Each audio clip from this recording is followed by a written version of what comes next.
अब next chapter है बेटा अपना सर्कुलर मोशन। सर्कुलर मोशन में फर्स्ट पॉइंट जो हम फर्स्ट हेडिंग जो लेंगे, फर्स्ट हेडिंग है अपना एंगुलर डिस्प्लेसमेंट।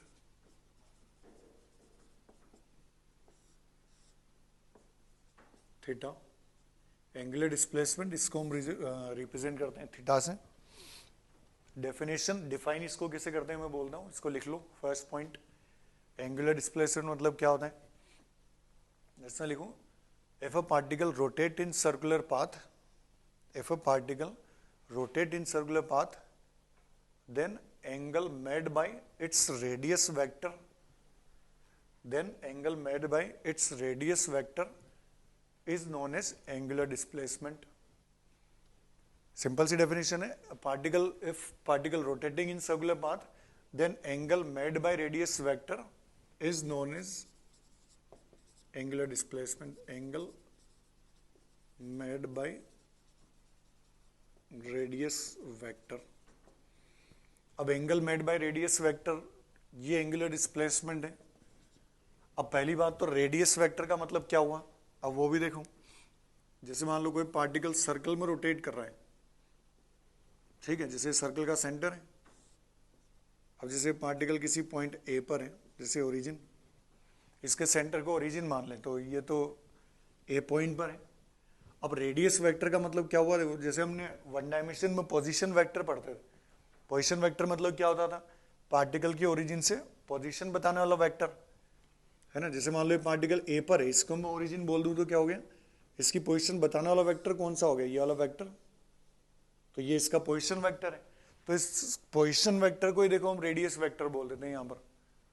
कैसे, क्योंकि ये पोजीशन वेक्टर का मैग्नीट्यूड कितना होगा, रेडियस, ये कहीं भी चलेगा इससे, तो इसका radius vector, position vector change होगा, पर मैग्नीट्यूड तो इसका कितना रहेगा, रेडियस के बराबर ही, है ना। तो इसको हम क्या बोल देंगे, रेडियस वेक्टर।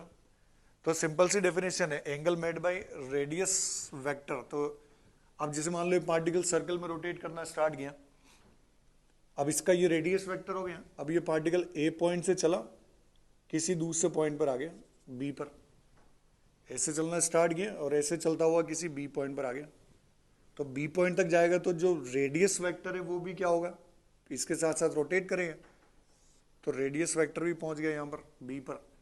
तो ए से बी तक, अब सिंपल सी डेफिनेशन है, angle made by radius vector. तो रेडियस वेक्टर जितने एंगल से रोटेट कर गया, इसको ही हम क्या बोल देंगे, एंगुलर डिस्प्लेसमेंट बोल देंगे। क्लियर। तो एंगुलर डिस्प्लेसमेंट का मतलब क्या हुआ, angle made by radius vector. Clear. अब और देखो, ये जो रेडियस वेक्टर या जैसे जो हम बात कर रहे हैं एंगुलर डिस्प्लेसमेंट, तो एंगुलर डिस्प्लेसमेंट इसका यूनिट तो क्या हो जाएगा, एंगुलर डिस्प्लेसमेंट मतलब एंगल ही है, तो एंगल का यूनिट क्या होता है बेटा, रेडियन। तो इसका यूनिट जो है रेडियन, शॉर्ट में हम इसको आर ए डी से या सिंपल आर से रिप्रेजेंट करते हैं। तो ये तो इसका यूनिट है, और ये एंगुलर डिस्प्लेसमेंट जो है, एंगल का कोई डायमेंशन तो होगा नहीं, तो इसका यूनिट जो है वो radian.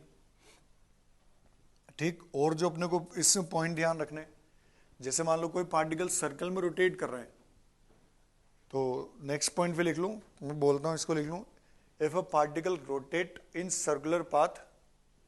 Third point, if a particle rotate in circular path and complete N revolutions, rotate in circular path and complete N revolutions. N जो ये नंबर ऑफ रिवोल्यूशंस हैं, कंप्लीट एन रिवोल्यूशंस। एन बेटा capital N लिखना है, small N नहीं लिखना है। Small N को अभी हम आगे फ्रीक्वेंसी से लिखेंगे, ध्यान रखो। यहां पर मैं कैपिटल एन बोल रहा हूं, कैपिटल एन मतलब total number of revolution. Rotate in circular path and complete N revolutions, then आगे फिर लिखूं, then its angular displacement will be, then its angular displacement will be theta equals to 2 pi n. Angular displacement will be theta equals to 2 pi n. Clear. कि अगर कोई particle circle में rotate कर रहा है और सर्कल में n revolution complete करना है, n मतलब नंबर ऑफ रिवोल्यूशंस हैं, कैपिटल N, तो एंगुलर डिस्प्लेसमेंट कितना होगा, 2 pi n। सिंपल सा, कैसे, जैसे मान लो कोई पार्टिकल सर्कल में रोटेट कर रहा है, ठीक। अब जैसे सर्कल में रोटेट कर रहा है, एक रिवोल्यूशन कंप्लीट किया, तो तो एक रिवोल्यूशन कंप्लीट किया तो एन की वैल्यू 1 पुट कर दे तो एंगुलर डिस्प्लेसमेंट कितना हुआ, 2 पाई। ठीक है, तो जैसे मान लो अब 2 पाई कैसे, जैसे मान लो यहां से चला तो यहां से चला वापस घूम फिर कर यहीं आया, एक रिवोल्यूशन कंप्लीट हो गया। तो अब देखो रेडियस वेक्टर कितने एंगल से रोटेट कर गया, 2 पाई से। तो जितने एंगल से रोटेट किया वो एंगुलर डिस्प्लेसमेंट है। जैसे मान लो एंगुलर डिस्प्लेसमेंट जैसे नंबर ऑफ रिवोल्यूशंस 1.5 है, ये 1.5 रिवोल्यूशन कंप्लीट करता है। तो एंगुलर डिस्प्लेसमेंट लिखेंगे तो कितना हो जाएगा, थीटा 2 पाई एन मतलब 3 पाई रेडियन। मतलब पार्टिकल कितने एंगल से रोटेट कर गया, रेडियस वेक्टर कितने एंगल से रोटेट कर गया, 2 पाई प्लस पाई और 3 पाई। क्लियर, तो ये इन दोनों का रिलेशन है। आगे क्वेश्चन वगैरह जब हम करेंगे तो उसमें यूज आएगा, ध्यान रखना है अच्छे से। तो अगर एन रिवोल्यूशन कंप्लीट कर रहा है तो एंगुलर डिस्प्लेसमेंट कितना होगा, 2 पाई एन। क्लियर, नेक्स्ट हेडिंग पर आते हैं बेटा। नेक्स्ट हेडिंग है अपना एंगुलर वेलोसिटी। एंगुलर वेलोसिटी इसको हम रिप्रेजेंट करते हैं ओमेगा से। एंगुलर वेलोसिटी इसको बोलते हैं omega, omega angular velocity omega. अब देखो जैसे हम लीनियर मोशन में वेलोसिटी पढ़ते हैं, वेलोसिटी क्या होता है, डिस्प्लेसमेंट अपॉन टाइम। वैसे यहां पर एंगुलर वेलोसिटी है। फर्स्ट पॉइंट लिख लूं, फर्स्ट पॉइंट लिखूं the angle made by radius vector per unit time, या ऐसे बोल सकते हैं angular displacement travelled by a particle per unit time. Angular displacement travelled by a particle per unit time, और rate of change of angular displacement लिख लूं, और rate of change of angular displacement is known as angular velocity. Simple है, same वैसा का वैसा ही जैसे वहां होता था। वहां पर हम वेलोसिटी को क्या लिखते थे, डिस्प्लेसमेंट अपॉन टाइम। तो डिस्प्लेसमेंट ट्रेवल्ड पर यूनिट टाइम, यहां बोल देंगे एंगुलर डिस्प्लेसमेंट ट्रेवल्ड पर यूनिट टाइम। ये वहां बोलते थे rate of change of displacement, यहां बोल देंगे rate of change of angular displacement. ठीक है, तो एंगुलर डिस्प्लेसमेंट जो हो जाएगा ये मतलब एंगुलर वेलोसिटी जो हो जाएगी, इसको हम कितना लिख देंगे, angular displacement upon time. Clear, जैसे कोई पार्टिकल सर्कल में रोटेट कर रहा है, अब सर्कल में रोटेट किया किसी एक पॉइंट से कहीं दूसरे पॉइंट तक चला गया, थीटा एंगल से रोटेट किया टी टाइम में, तो एंगुलर वेलोसिटी कितनी हो जाएगी, थीटा बाई टी। ठीक, यूनिट, तो एंगुलर वेलोसिटी की यूनिट क्या हो जाएगी, रेडियन पर सेकंड। तो यूनिट हो जाएगी रेडियन पर सेकंड। डायमेंशन भी लिख सकते हैं, एंगल की तो कोई डायमेंशन होती ही नहीं, तो 1 अपॉन टाइम, तो 1 अपॉन टाइम मतलब m0 L0 t माइनस 1, ये इसकी डायमेंशन हो जाएगी। क्लियर, तो ये एंगुलर वेलोसिटी की वैल्यू आ गई। और देखो नेक्स्ट पॉइंट, थर्ड पॉइंट लिख लूं, next point third point, angular velocity is a vector quantity. Angular velocity is a vector quantity and its direction is given by right hand thumb rule. Angular velocity is a vector quantity and its direction is given by right hand thumb rule. Angular velocity जो है, angular velocity कैसी quantity बेटा, vector quantity है, और इसकी direction हम कैसे देंगे, तो राइट हैंड थंब रूल से देंगे। कैसे, अब वो भी देखो डायरेक्शन कैसे निकालेंगे। जैसे मान लो कोई पार्टिकल सर्कल में रोटेट कर रहा है, ठीक है, अब जैसे मान लो ये इस तरीके से रोटेट कर रहा है एंटी क्लॉकवाइज, ठीक है, और जैसे ये रोटेट कर रहा है क्लॉकवाइज, तो एंगुलर वेलोसिटी की डायरेक्शन हम कैसे निकालेंगे, तो एंगुलर वेलोसिटी की डायरेक्शन निकालने के लिए और right hand thumb rule use करेंगे। अब राइट हैंड थंब रूल कैसे यूज करेंगे, जो राइट हैंड की फिंगर्स हैं, इस थंब को तो रखो इसके पाम के परपेंडिकुलर ऐसा, और राइट हैंड की फिंगर्स को पार्टिकल्स के रोटेशन की डायरेक्शन में घुमा दो। पार्टिकल्स इधर रोटेट कर रहे हैं, तो राइट हैंड की फिंगर्स को अगर इसके डायरेक्शन में घुमा दें तो थंब की जो डायरेक्शन आएगी वो किसको रिप्रेजेंट कर देगी, ओमेगा को। क्लियर है बेटा, क्या किया आपने, जैसे ही पार्टिकल रोटेट कर रहा है, पार्टिकल के रोटेशन की डायरेक्शन में फिंगर्स को घुमाया, तो थंब की जो डायरेक्शन है वो किसको रिप्रेजेंट कर देगा, एंगुलर वेलोसिटी को। तो जैसे जब ये पार्टिकल एंटी क्लॉकवाइज रोटेट कर रहा है, तो एंगुलर वेलोसिटी की डायरेक्शन किधर आई, तो एंगुलर वेलोसिटी की डायरेक्शन आई किधर, परपेंडिकुलर टू प्लेन आउटवर्ड्स। तो अगर मैं लिखूं डायरेक्शन ऑफ ओमेगा तो किधर होगी, परपेंडिकुलर टू प्लेन आउटवर्ड्स। ठीक है, ऐसे ही अगर ये इस तरह से रोटेट कर रहा है, ये कौन सी डायरेक्शन हो गई, क्लॉकवाइज। ठीक है, तो क्लॉकवाइज डायरेक्शन में अगर रोटेट कर रहा है तो फिंगर्स की डायरेक्शन, फिंगर्स को रोटेट कर दो, थंब की डायरेक्शन किधर हो गई, इनवर्ड्स। तो ओमेगा की डायरेक्शन क्या हो जाएगी, परपेंडिकुलर टू प्लेन इनवर्ड्स।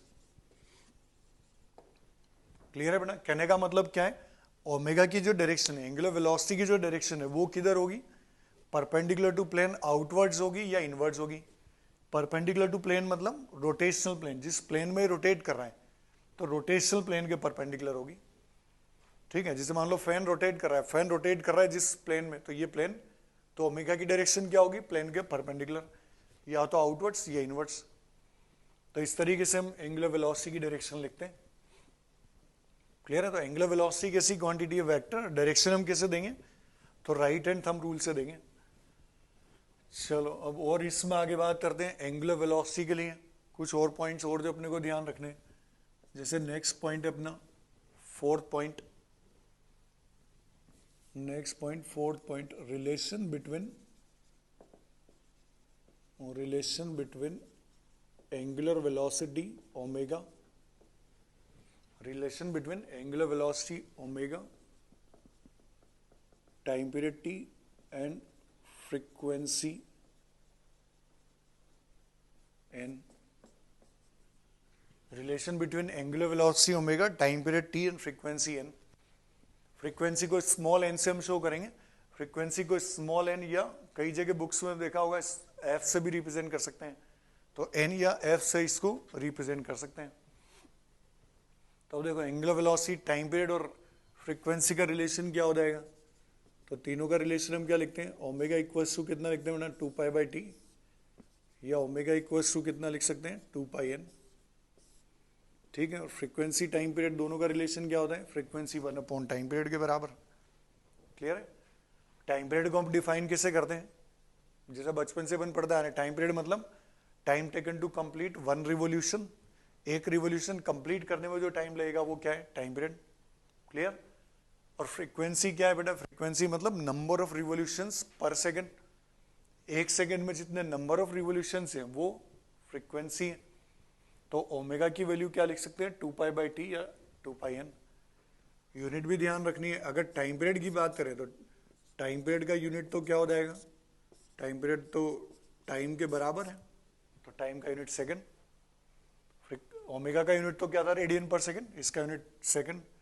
ऐसे ही फ्रीक्वेंसी, तो फ्रीक्वेंसी का यूनिट क्या हो जाएगा बोलो, डेफिनेशन क्या है, number of revolution per second, तो इसको हम कुछ भी लिख सकते हैं सर, रिवोल्यूशन पर सेकंड। ठीक है, और वन रिवोल्यूशन पर सेकंड को हम बोल देते हैं 1 हर्ट्ज के बराबर, तो इसकी यूनिट क्या हो जाएगी, रिवोल्यूशन पर सेकंड या हर्ट्ज। कई जगह इसको क्वेश्चन में वो आरपीएस से भी लिख देता है, मतलब रिवोल्यूशन पर सेकंड, या इसको कई जगह आरपीएम से भी लिख देते हैं, सबका मतलब एक ही है। तो revolution per second, hertz, RPS, RPM, सब किसका यूनिट होगा, फ्रीक्वेंसी का यूनिट होगा। क्लियर है, तो ध्यान रखना है जब भी फ्रीक्वेंसी दिया हो अपने को, जैसे हम क्वेश्चन जब करेंगे तो हमको हर जगह ओमेगा ही काम में आएगा, तो पहले अपने को फ्रीक्वेंसी से ओमेगा निकालना पड़ेगा, ध्यान रखना बेटा अच्छे तरीके से। जैसे एग्जाम्पल, कई बार स्टूडेंट गड़बड़ करते थे इसलिए बता रहा हूँ, जैसे मान लो फ्रीक्वेंसी दे दिया 300 आरपीएम, जैसे बोल दिया एक फैन जो है, फैन रोटेट कर रहा है 300 आरपीएम से, अब आगे क्वेश्चन में कुछ सेंट्रीपेटल फोर्स, एक्सेलरेशन जो भी कुछ निकलवाना रहेगा तो वो चीजें चाहिए, तो पहले अगर मेरे को इसका ओमेगा चाहिए तो ओमेगा कैसे निकालेंगे, 300 आरपीएम का मतलब क्या हुआ कि ये 1 मिनट में 300 रिवोल्यूशन कंप्लीट करता है, तो 300 रिवोल्यूशन पर मिनट है, तो इसको सेकंड में चेंज करेंगे तो डिवाइड बाय 60, मतलब कितना हो गया 5 आरपीएस, मतलब एक सेकंड में नंबर, हमेशा आरपीएम में जब दिया होता हमको पहले आरपीएस में चाहिएगा, तो 5 रिवोल्यूशन पर सेकंड हो गया। ओमेगा चाहिए तो ओमेगा को मैं कितना लिख दूंगा, 2πn, सिंपल। तो 2πn की वैल्यू कितनी हो गई 5, तो ये कितना हो गया अपने पास 10π के बराबर, और यूनिट क्या आ जाएगी, रेडियन पर सेकंड। ये यूनिट वगैरह सब अच्छे से ध्यान रखने बेटा, यूनिट अगर जरा सी भी गड़बड़ नहीं होनी चाहिए। तो फ्रीक्वेंसी तो क्या होगी, रिवॉल्यूशन पर सेकंड, आरपीएस, आरपीएम, हर्ट्ज, ये सब तो फ्रीक्वेंसी का यूनिट है। और radian per second, angular velocity जब भी चाहिए तो रेडियन पर सेकंड में निकालना पड़ेगा। क्लियर है? अब और आगे इससे बात करते हैं। अभी हम एंगुलर वेलोसिटी में ही चल रहे हैं। एंगुलर वेलोसिटी में अगले पॉइंट पर आते हैं। फिफ्थ पॉइंट है अपना relation between angular velocity omega and linear velocity, angular velocity omega and linear velocity v, angular velocity omega and linear velocity v। Linear velocity या इसको टेंजेंशियल वेलोसिटी भी बोल सकते हैं, ध्यान रखना है। Relation between angular velocity omega and linear velocity. Linear velocity या टेंजेंशियल वेलोसिटी एक ही मतलब है। ओमेगा और v का रिलेशन आपको पता ही होगा, वही इसमें हम कैलकुलेट करेंगे। कैसे निकालेंगे वो भी देखो। जैसे कोई पार्टिकल सर्कल में रोटेट कर रहा है, अब किसी एक पॉइंट से गया, ए से चला, ये कहाँ तक चला, बी तक, तो ए से बी तक चला गया। ठीक है, अब जैसे मान लो इसकी रेडियस है r और डिस्टेंस जो इसने ट्रेवल किया, तो डिस्टेंस ट्रेवल किया s। ठीक, और जैसे थीटा एंगल से रोटेट कर गया, तो ये लीनियर डिस्टेंस जो चला, तो लीनियर डिस्टेंस s या length of arc s equals to क्या लिख सकते हैं, radius into angle r theta. Clear है? a से b तक चला तो linear distance s equals to क्या हो जाएगा, radius into angle r theta, इतना। अब देखो ये जो आगे, इसको अगर मैं एक बार डिफरेंशिएट कर दूं, तो differentiating with respect to time t, इसको क्या कर दिया, एक टाइम के रेस्पेक्ट में डिफरेंशिएट कर दिया, तो इधर क्या हो जाएगा, ds by D T equals to D by D T of R theta. Clear?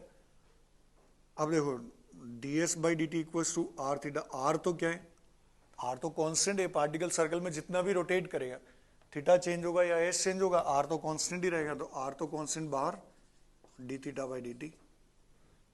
ठीक है, अब ds बाई डी टी मतलब तो क्या हो गया, s मतलब क्या था इसका, लीनियर डिस्प्लेसमेंट, स्मॉल डिस्टेंस की बात कर रहे हैं तब, तो ये तो हो गया डिस्प्लेसमेंट अपॉन टाइम लीनियर। तो इसको हम क्या लिख सकते हैं, वेलोसिटी v।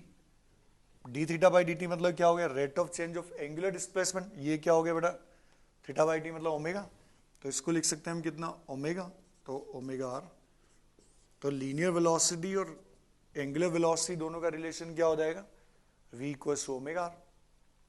क्लियर है? और ऐसे इसको वेक्टर फॉर्म में भी हम लिख सकते हैं। तो वेक्टर फॉर्म में हम इसको लिखते हैं कितना, v vector equals to omega cross R vector. Vector form में हम इतना लिख सकते हैं, सब वेक्टर हैं, तो v इक्वल्स टू कितना होगा, ओमेगा क्रॉस आर वेक्टर।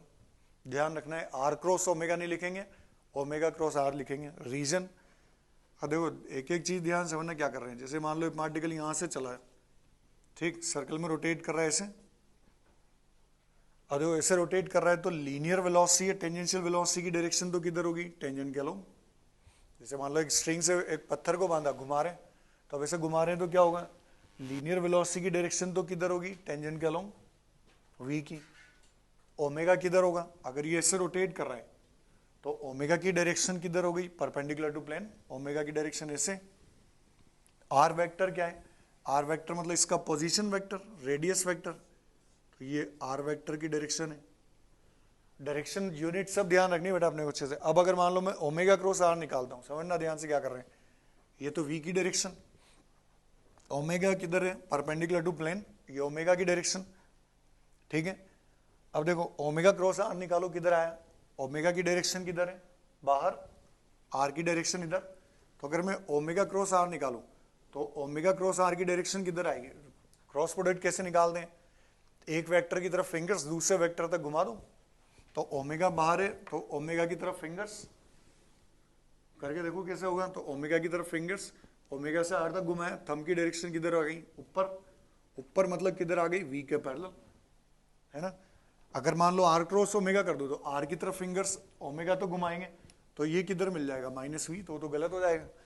तो वेक्टर फॉर्म क्या होगा, v equals to omega cross R. ठीक, तो ये इसका रिलेशन हो जाएगा, लीनियर वेलोसिटी और एंगुलर वेलोसिटी का रिलेशन। तो अपने को ये सारी चीजें ध्यान रखनी पड़ेगी, सभी का यूनिट, सभी का डायरेक्शन, ये सब बस बेसिक यही है। अभी आगे और इसमें एक्सेलरेशन भी आएगा, उसका भी डायरेक्शन वगैरह, यूनिट वगैरह सब ध्यान रखना है। अब ये तो चल रहा था अपना सब किस में, एंगुलर वेलोसिटी में। अब नेक्स्ट हेडिंग अपने इसमें लेते हैं, नेक्स्ट हेडिंग अपना third, angular acceleration. Angular acceleration इसको रिप्रेजेंट करते अल्फा से। नेक्स्ट हेडिंग है अपना एंगुलर एक्सेलरेशन अल्फा। जैसे हम लीनियर मोशन में लिखते थे, कोई पार्टिकल स्ट्रेट लाइन में चल रहा है तो एक्सेलरेशन को क्या लिखते थे, change in velocity upon time या rate of change of velocity. वैसे ही एंगुलर एक्सेलरेशन को लिख देंगे, है ना, जैसे वहां पर करते थे कि कोई पार्टिकल u से चल रहा है, फाइनल वेलोसिटी हो गई इसकी v, टाइम लगा t, तो एक्सेलरेशन क्या होता था बेटा, v minus you upon T, वो यहां पर कर देंगे। ठीक, तो इसमें फर्स्ट पॉइंट पे लिख लूं, फर्स्ट पॉइंट में बोलता हूं, लिख लूं the rate of change of angular velocity. First point, the rate of change of angular velocity और change in velocity per unit time. Rate of change of angular velocity और rate of change of angular velocity और change in angular velocity per unit time. Change in angular velocity per unit time is known as angular acceleration. ठीक, जैसे particle कोई circle में rotate कर रहा है, अब किसी पॉइंट पर जैसे मान लो इसकी वेलोसिटी ओमेगा 1, अगले किसी पॉइंट पर वेलोसिटी होगी ओमेगा 2 टी टाइम बाद। ठीक है, तो क्या लिखेंगे, change in angular velocity omega 2 minus omega 1 upon time कितना लगा बेटा टी, यही एंगुलर एक्सेलरेशन हो जाएगा। तो एंगुलर एक्सेलरेशन को कितना लिख देंगे, change in angular velocity upon time. ठीक, सेकंड यूनिट बोलो क्या हो जाएगी, तो यूनिट क्या लिख सकते हैं, यूनिट इसकी radian per second square. Omega की यूनिट तो क्या थी, radian per second upon second, और तो radian per second square. Dimension बोलो फटाफट से क्या हो जाएगी, रेडियन एंगल तो डायमेंशनलेस है, तो बचेगा क्या, m0 L0 t माइनस 2, है ना, ये इसकी डायमेंशन हो जाएगी, अल्फा की डायरेक्शन मतलब अल्फा की डायमेंशन। ठीक,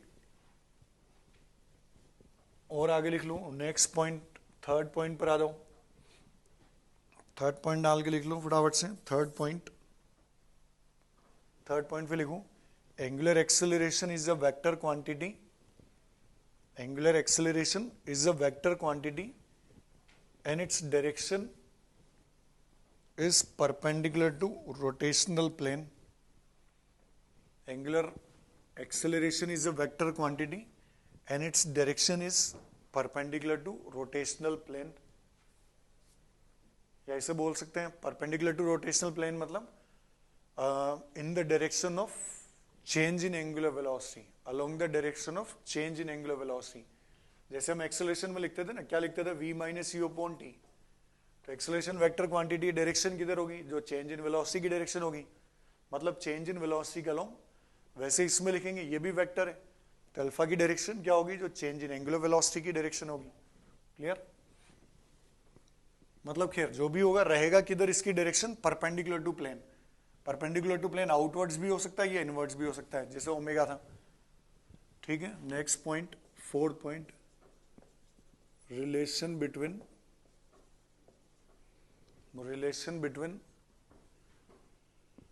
angular acceleration alpha and tangential acceleration at।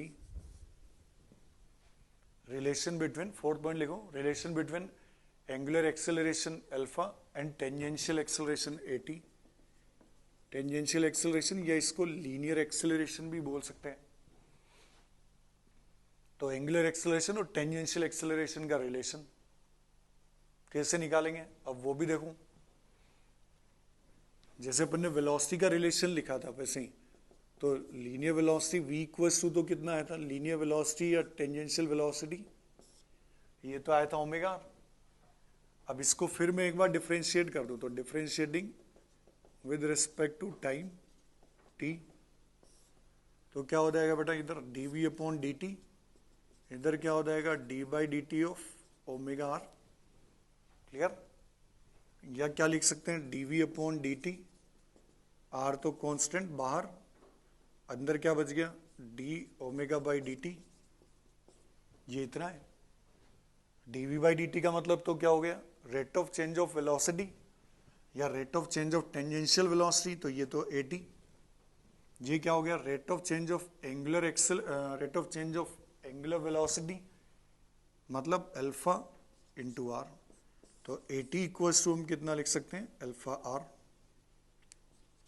तो at जो मिल जाएगा ये कितना मिल जाएगा, अल्फा आर के बराबर। Tangential acceleration equals to angular acceleration into R. इसको ध्यान भी ऐसे ही रखना है अल्फा आर, क्योंकि वेक्टर फॉर्म में भी ऐसे ही होगा। तो अगर ये सब वेक्टर है तो वेक्टर फॉर्म में लिखेंगे तो क्या लिख देंगे, at equals to alpha cross R vector.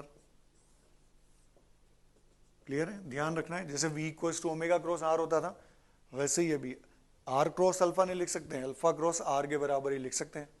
Reason वही जैसे पहले था, पार्टिकल अगर ऐसे सर्कल में रोटेट कर रहा है तो टेंजेंशियल वेलोसिटी या टेंजेंशियल एक्सेलरेशन तो किधर होगा बेटा, अलोंग टेंजेंट, तो ये तो टेंजेंट के अलोंग है at। r किधर है, ये r की डायरेक्शन, ठीक, सेंटर से दूर, रेडियस वेक्टर। अल्फा की डायरेक्शन किधर होगी, जैसे पार्टिकल ऐसे घूम रहा है तो जिधर ओमेगा की डायरेक्शन थी वैसे ही, तो अल्फा की डायरेक्शन क्या होगी, परपेंडिकुलर टू प्लेन, ऐसे। क्लियर? अब देखो अगर मैं अल्फा क्रॉस आर निकालूं तो किधर आएगा, तो अल्फा की डायरेक्शन में फिंगर्स और अल्फा से आर तक घुमा दूं तो अल्फा क्रॉस आर की डायरेक्शन क्या हो जाएगी, जो at की डायरेक्शन है। ठीक है, तो ये अल्फा क्रॉस आर की डायरेक्शन, आर क्रॉस अल्फा निकाल देंगे तो वही क्या मिल जाएगा, -80, तो गलत हो जाएगा, तो इसकी डायरेक्शन हो जाएगी। तो वेक्टर फॉर्म में हम कितना लिख सकते हैं, at equals to alpha cross R. अब देखो अभी तक जो अपन ने पढ़ा है इसमें सब में जितनी भी वैल्यू अपन ने अभी तक निकाली है, क्या क्या किया हमने, जब frequency, time period, omega, velocity, tangential acceleration, angular acceleration, ये सब, तो इन सब की यूनिट और इन सब की डायरेक्शन ध्यान रखनी है, बस वही इंपॉर्टेंट है। ठीक, फ्रीक्वेंसी की यूनिट तो क्या होती थी बोलूं, RPS, RPM, revolution per second, revolution per minute, hertz, कुछ भी बोल सकते हैं। Time period, second, angular velocity की direction perpendicular to plane, unit radian per second, tangential velocity की डायरेक्शन टेंजेंट के अलोंग, सब ध्यान रखनी है डायरेक्शन, टेंजेंशियल वेलोसिटी टेंजेंट के अलोंग, यूनिट क्या हो जाएगी, मीटर पर सेकंड, ये तो है रेडियन पर सेकंड, इसकी डायरेक्शन, इसकी यूनिट क्या हो जाएगी, मीटर पर सेकंड, ये परपेंडिकुलर टू प्लेन, ये अलोंग टेंजेंट। ऐसे ही अल्फा की यूनिट क्या हो जाएगी, radian per second square, direction किधर, जो ओमेगा की होती थी, मतलब परपेंडिकुलर टू प्लेन आउटवर्ड्स या इनवर्ड्स, ये अल्फा की डायरेक्शन। at की डायरेक्शन, at और v दोनों किधर होंगे, टेंजेंट के अलोंग, और मैग्नीट्यूड डायरेक्शन तो किधर, टेंजेंट के अलोंग, और यूनिट क्या मिल जाएगी, मीटर पर सेकंड स्क्वायर। ठीक, तो ये सब चीजें हम लोग को ध्यान रखनी है, बस यही पूरा जो है सर्कुलर मोशन का बेसिक है, बाकी और फिर कुछ भी नहीं है, यही सब यूज आते रहेंगे बार बार। अब आगे इस पर हम कुछ क्वेश्चन देखेंगे।